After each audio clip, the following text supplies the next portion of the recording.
cerita kali ini, Mimin sarankan untuk tonton cerita sebelumnya agar lebih memahami jalan ceritanya. Selamat mendengarkan. Ye Sisui berkata, Akademi Shrek akan bergabung dengan perang cepat atau lambat. Apa bedanya jika sekarang atau nanti? Lebih jauh, masalah ini jelas ada hubungannya dengan Akademi Shrek. Menyerang Shrek Academy adalah opsi paling langsung dan efektif. Jangan katakan padaku bahwa kamu akan mengabaikan fundamental. Apakah Anda memiliki rencana yang lebih baik? Petik 2. Ketua Menteri berkata, kami sudah menduduki seluruh kekaisaran jiwa surgawi. Pada saat ini, konsolidasi adalah kuncinya. Kita dapat meminta Ratu Dewa Perang untuk sementara mengirim beberapa orang yang lebih kuat kembali. Kita dapat melanjutkan perang begitu kita mengurus hal-hal secara internal. Pada saat yang sama, kita juga dapat mengkonsolidasikan pemerintahan kita atas kekaisaran jiwa surgawi, dan menggunakan kekayaan mereka untuk melanjutkan penelitian dan pembuatan alat-alat jiwa. Stabilitas harus menjadi prioritas utama kami. Yang mulia, sangat penting untuk menstabilkan punggung kami. Tanpa permaisuri God War untuk melindungi Anda, saya sedikit khawatir tentang keselamatan Anda. Petik 2. Ekspresi Su Tianran sedikit berubah. Aku tidak membutuhkan seorang wanita untuk melindungiku. Saya memiliki Sun Moon Imperial Soul Engineer Legion. Namun, kita perlu menemukan musuh-musuh ini di wilayah kita dengan cepat. Adakah yang punya rencana bagus? Petik 2. Dia mengalihkan pandangannya ke semua pejabat senior. Kebanyakan dari mereka diam. Ye Sisui berkata dengan dingin, Yang mulia, pendapat saya sepenuhnya profesional. Huo Yuhao mengandalkan kekuatan spiritualnya untuk menyembunyikan dirinya. Jika dia benar-benar berkultivasi menjadi title Douluo dalam beberapa tahun singkat, dia kemungkinan akan menjadi ancaman besar bagi kerajaan kita sebagai title Douluo dengan jiwa bela diri yang paling pudar. Kita harus menyingkirkannya secepat mungkin. Kami bahkan belum menemukan alat jiwa tipe penyembunyian, jadi mustahil bagi Shrek Academy untuk melakukannya. Menurut pendapat saya, Legiun Insinyur Jiwa yang menyelinap ke wilayah kami cenderung mengandalkan kemampuan penyembunyian Huo Yuhao. Jika kita menyerang Akademi Shrek, setidaknya kita akan memaksanya dan pasukan Insinyur Jiwanya mundur. Itu cara terbaik. Petik 2. Jika Yang Mulia ingin memerintah seluruh benua, kamu harus segera berurusan dengan Akademi Shrek. Konflik antara kami dan Shrek tidak pernah dapat diselesaikan. Seorang pemenang harus diputuskan. Jangan bilang Anda ingin menunggu sampai mereka menjadi lebih kuat. Selama Permaisuri Dewa Perang dengan cepat menghancurkan kota Shrek, dunia para master jiwa pasti akan menjadi terpecah. Saya percaya bahwa dia bisa melakukan ini, mengingat kecerdasan militernya. Selama Yang Mulia setuju, saya bersedia memimpin Gereja Roh Kudus untuk berkoordinasi dengan Permaisuri Dewa Perang. Petik 2. Ketua Menteri buru-buru berkata, Yang Mulia, Anda tidak harus melakukan itu. Yang Mulia, tidak akan ada kembali begitu Anda melakukannya. Jika Anda tidak berhasil, semua kemenangan kami sebelumnya akan sia-sia. Tolong pikirkan baik-baik. Kami berada dalam situasi yang menguntungkan saat ini. Yang terbaik adalah mengejar stabilitas. Petik 2. Ye Sisui akhirnya menjadi marah. Niat dingin dan sedingin es keluar dari matanya. Suhu di sekitarnya turun secara dramatis, dan dia melepaskan kekuatan penindasan yang menakutkan. Begitu Dewa Kematian marah, bahkan cuaca bisa berubah. Semua orang bisa merasakan aura mengerikannya, yang mengancam akan merobek tubuh mereka. Pada saat ini, Penatua Kong, yang telah berdiri di samping Su Tianran selama ini, mengambil langkah maju. Lampu hijau menyala di tubuhnya, dan kekuatan lembut menyebar. Itu mencapai ke arah Ye Sisui, berbenturan dengan auranya. Ye Sisui mendengus dingin, dan Penatua Kong juga sedikit bergetar. Meskipun dia sedikit dirugikan, dia tidak terlalu menderita. Penatua Kong menatap Ye Sisui. Dia sekarang langsung menghadapi Dewa Kematian Douluo. Keduanya mengadu aura mereka satu sama lain, dan mereka tidak menyerah sama sekali. Ketika Ye Sisui meletus dalam kemarahan, Ketua Menteri segera menjadi pucat. Namun, semuanya kembali normal setelah Penatua Kong bergerak. Penatua Kong tidak sepenuhnya kewalahan ketika dia menghadapi Dewa Kematian Douluo sendirian. Jika ini menyebar, itu akan mencengangkan dunia para penguasa jiwa dan insinyur jiwa. Ye Sisui mengerang, Kong Deming, apakah Anda benar-benar harus mengadu domba terhadap saya? Penatua Kong menjawab, ini adalah istana kekaisaran. Supreme Worshipet, tolong perhatikan perilakumu di depan Yang Mulia. Petik 2. Ye Sisui memutar kepalanya untuk melihat Su Tianran. Yang Mulia, apakah ini yang Anda inginkan?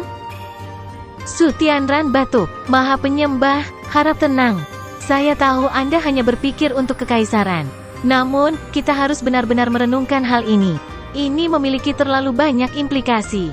Di mana kepala militer? Petik 2. Kepala militer bergegas keluar dari sudut.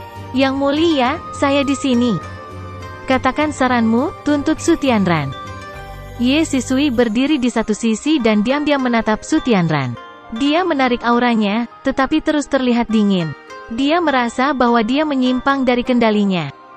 Ye Sisui sangat tahu siapa Kong Deming. Dia adalah Master of Worship Hall of the Sun Moon Empire. Dia seperempat darah bangsawan, dan hanya setia pada keluarga kekaisaran. Dia juga insinyur jiwa top di kekaisaran Sun Moon. Ya, insinyur jiwa terkuat di kekaisaran Sun Moon bukanlah dewa kematian Dou Luo Ye Sisui, tetapi orang ini yang tampaknya lebih rendah darinya. Ye Sisui bahkan harus mengakui bahwa dia lebih rendah darinya. Kong Deming sudah berusia lebih dari 150 tahun. Dia adalah kepala dari semua insinyur jiwa kelas 9 di Kekaisaran Sun Moon, dan peringkat 94 gelar Dou Luo. Namun, sangat sedikit orang yang tahu bahwa ia memiliki jiwa bela diri kembar. Tidak hanya dia adalah insinyur jiwa terkuat di Kekaisaran, tetapi dia juga seorang guru jiwa yang sangat kuat. Jika bukan karena fakta bahwa dia menggunakan sebagian besar energinya untuk meneliti alat-alat jiwa, dia mungkin sebenarnya tidak kalah dengan Ye Sisui, Long Xiaoyao dan Ultimate Dou Luo lainnya dalam hal budidaya. Dia juga yang paling dekat untuk menjadi insinyur jiwa kelas 10. Pengetahuan Ye Sisui tentang alat jiwa tidak terlalu bagus. Bagaimanapun, dia adalah seorang guru jiwa. Dewa kematiannya terutama dibangun oleh Kong Deming. Itu sebabnya bahkan Ye Sisui harus menyerah pada Kong Deming juga sedikit. Dia sangat menyadari betapa kuatnya dia. Jika dia harus menilai Kong Deming, dia hanya bisa menggunakan kata tidak dapat diprediksi. Ini karena tidak ada yang melihat Kong Deming bergerak setidaknya selama 50 tahun.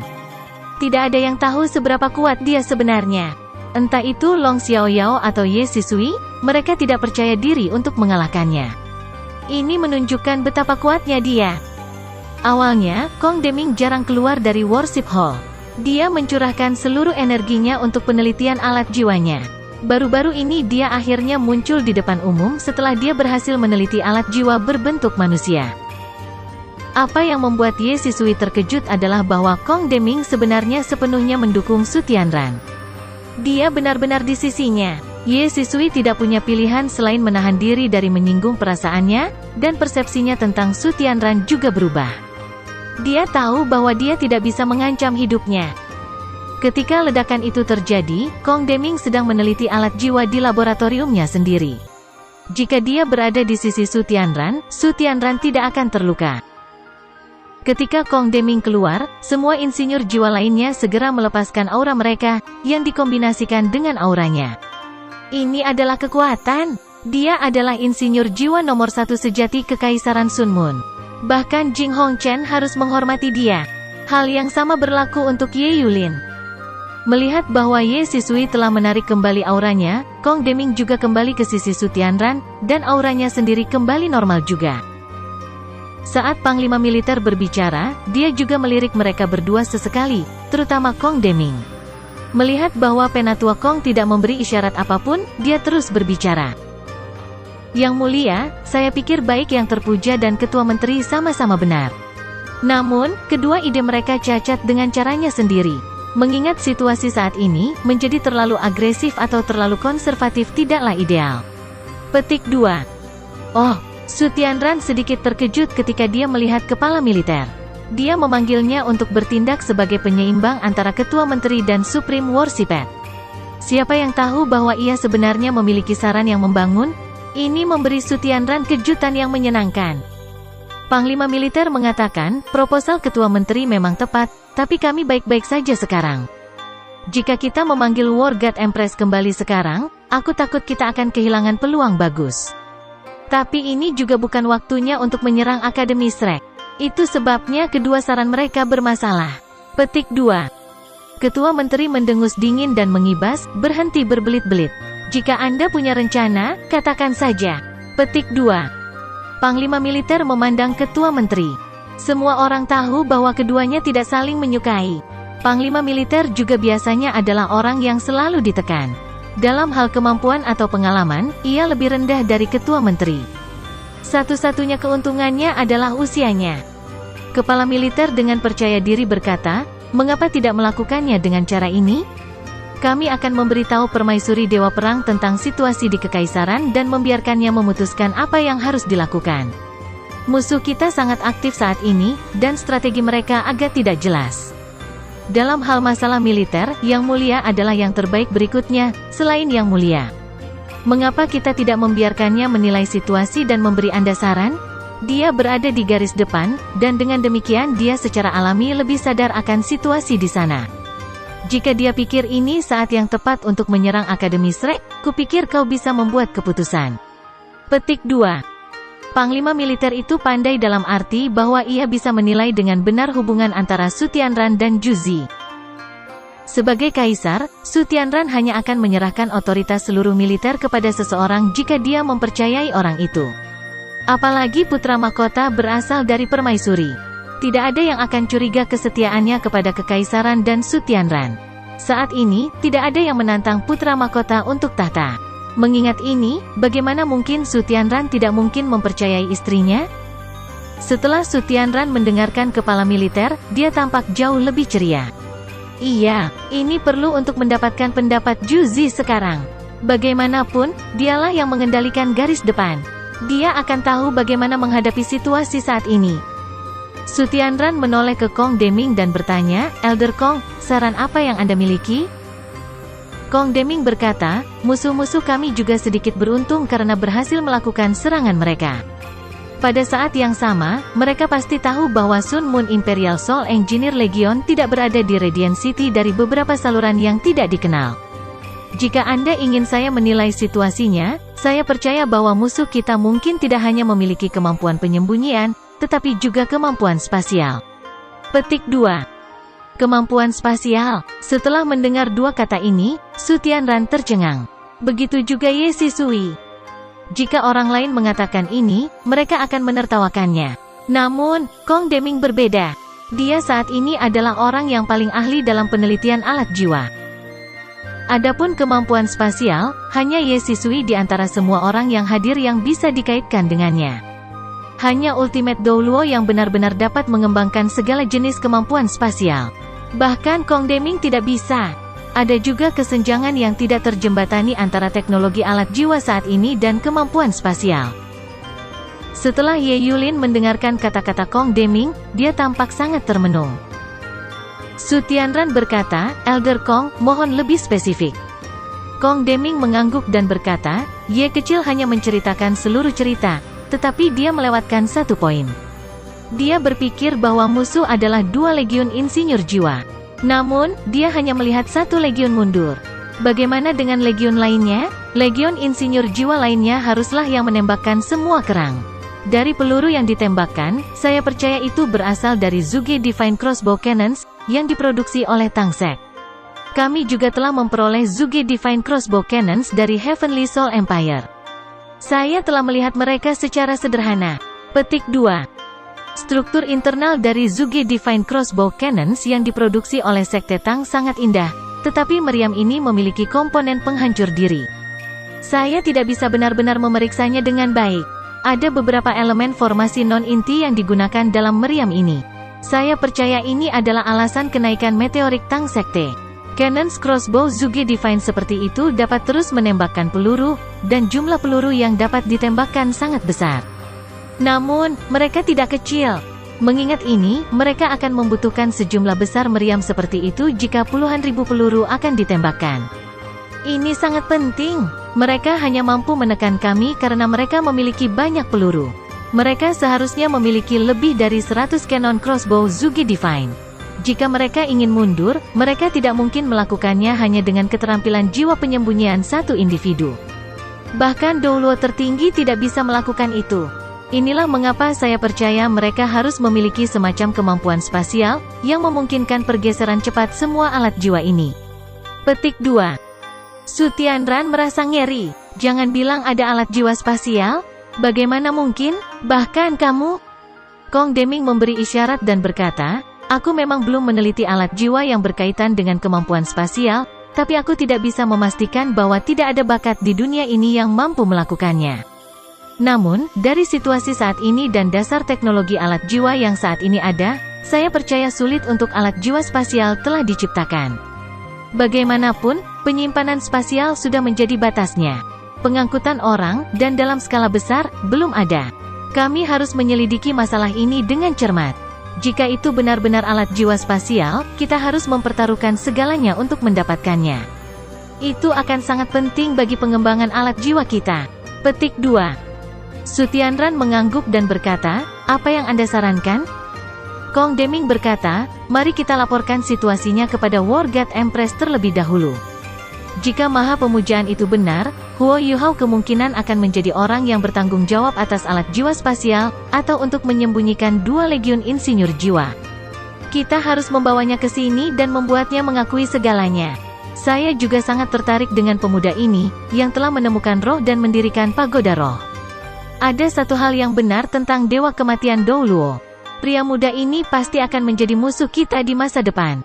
Jika kita tidak bisa memenangkannya, kita harus segera menyingkirkannya. Petik 2. Pada saat ini, ledakan keras tiba-tiba terdengar dari jauh. Kong Deming tanpa sadar memblokir Su Tianran, dan lampu hijau terang segera menutupi keduanya. Insinyur jiwa lainnya yang hadir juga dengan cepat bereaksi. Mereka langsung melepaskan alat jiwa tipe pertahanan terkuat mereka. Serangan sebelumnya membuat mereka sangat khawatir. Ledakan yang tiba-tiba ini membuat mereka takut. Ekspresi Ye Yulin berubah. Suara itu berasal dari formasi jiwa yang sebelumnya milik musuh kita. Jangan bilang mereka kembali. Kong Deming mengerutkan alisnya. Tidak, suara itu sepertinya tidak benar. Petik 2. Hanya dalam hitungan detik, berita telah dikirimkan. Pembentukan jiwa, di mana banyak alat jiwa ditinggalkan, mengalami ledakan berantai. Semua alat jiwa yang tersisa hancur total. Selain itu, diketahui juga bahwa alat-alat jiwa itu semua berasal dari Kekaisaran Sun Moon. Su Tianran hampir memuntahkan darah lagi. Dia segera menolak pertemuan itu. Dia ingin menulis surat kepada War God Empress secara pribadi. Pada saat yang sama, darurat militer diberlakukan. Ada pemeriksaan ketat untuk menyaring semua kemungkinan musuh. Ketika Radiant City dalam keadaan siaga tinggi, suasana di Demiplan Spektral sangat menyenangkan. 300 Zuge Divine Crossbow Cannons semuanya berhasil dikembalikan. Meskipun mereka menembakkan lebih dari separuh sisa peluru meriam jiwanya dan menyebabkan sedikit kerusakan pada Kekaisaran Sun Moon, mereka masih berhasil mencapai tujuan strategis mereka. Menipisnya sumber daya material tidak seberapa dibandingkan dengan keberhasilan rencana strategis mereka.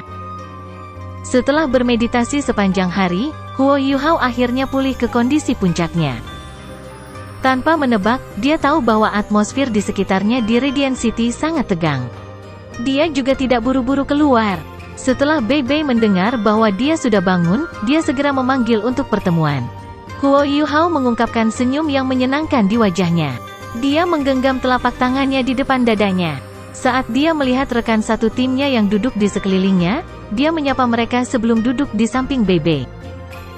Tang Wutong juga ikut bersamanya, dan duduk di sampingnya. Bei Bei semuanya tersenyum sekarang.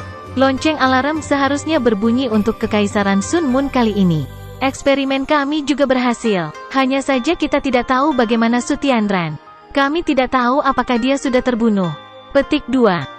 Huo Yuhao menggelengkan kepalanya dan menjawab, saya khawatir tidak.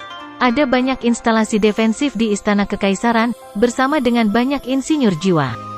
Mungkin masih mungkin jika sebelum mereka meneliti alat jiwa berbentuk manusia.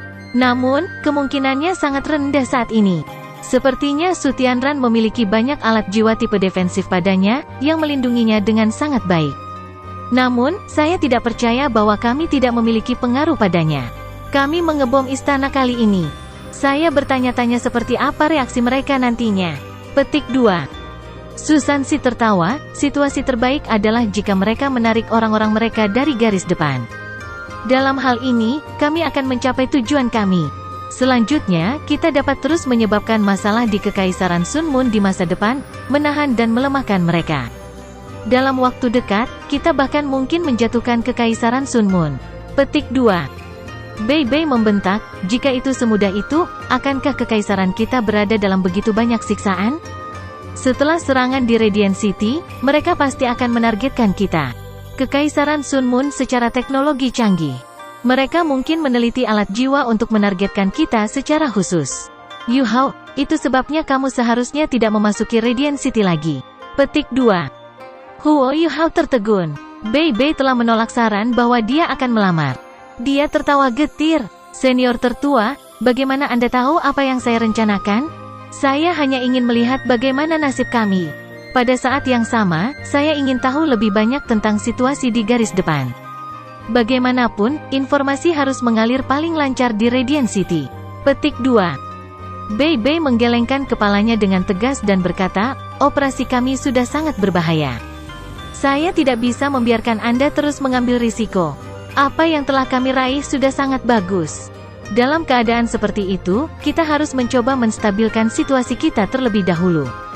Jika kita ingin mendapatkan kecerdasan, saya lebih suka kita membuang lebih banyak waktu untuk mengumpulkannya di garis depan.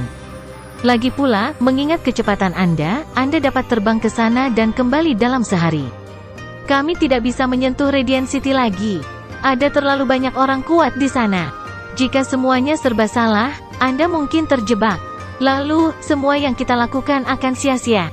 Petik 2. Melihat bahwa dia sangat bertekad, Huo Yu Hao tidak bertahan. Jika dia adalah otak dan kehidupan dan jiwa tim, Bei Bei adalah tulang punggung. Dia sangat menghormati seniornya yang tertua.